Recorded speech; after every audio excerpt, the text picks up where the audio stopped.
كتابا أنزلناه إليك لتخرج الناس من الظلمات إلى النور بإذن ربهم إلى صراط العزيز الحميد. ما أرسلنا من رسول إلا بلسان قومه ليبين لهم فيضل الله من يشاء ويهدي من يشاء. إذا أنجاكم من آل فرعون يسومونكم سوء العذاب يذبحون أبناءكم ويستحيون نساءكم إن تكفروا أنتم وما في الأرض جميعا فإن الله لغني حميد.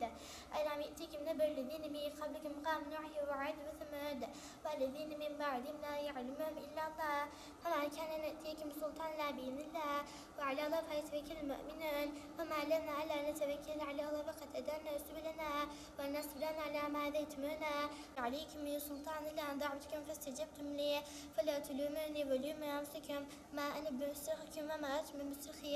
ألم تر إلى الذين بدلوا نعمة الله كفرا وأحلوا قومهم دار البوار جهنم يصلونها فبئس القرار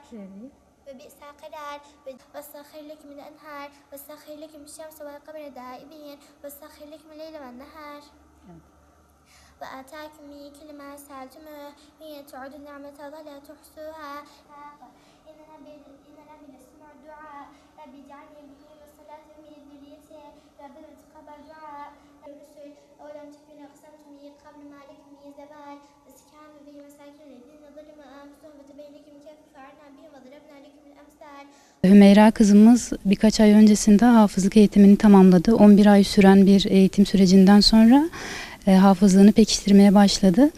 Bugün de minder hatmini gerçekleştiriyoruz. Sabah 4 gibi başladık. Akşama doğru tamamladı minder hatmini. 30 cüzün tamamını ezbere okudu. Bunun için çok mutluyuz. İnşallah diğer öğrencilerimize de bu nasip olur. Çok güzel bir duygu. Hem biz hem ailesi çok mutluyuz bunun için. Emeklerinden dolayı ailesine ve arkadaşlarına, herkese teşekkür ediyoruz. Öğrencilerimiz bu küçük yaşlarında çok güzel bir iş yapıyorlar. Bu yaşlarında Kur'an-ı Kerim'i ezberlemek çok güzel bir başarı onlar için. Çok mutlu oluyorlar. Bir yandan ezber yapıyorlar, bir yandan etkinlik yapıyorlar. Hem dinlerini öğreniyorlar. Bunun bilincinde bir gençlik nesil yetişiyor. Çocuklarını bu yönde yetiştirmek isteyen ailelerin hafızlık eğitiminden korkmamalarını tavsiye ediyoruz. Bu yapabilen öğrenciler için çok da zor bir iş değil. Yani çalışınca yapılıyor. Çocuklarını göndermek isteyen aileler gönül rahatlığıyla bu okullara gönderebilirler. Fatma Zehra'da okuyorum. Hafızlık bölümünde 6. sınıftayım. 11 ayda hafızlığımı tamamladım. Şu an minder hatmimi gerçekleştirdim. Çok mutluyum. Başta öğretmenlerim olmak üzere aileme de hacılarıma da çok teşekkür ederim. Çalıştıktan sonra kolay.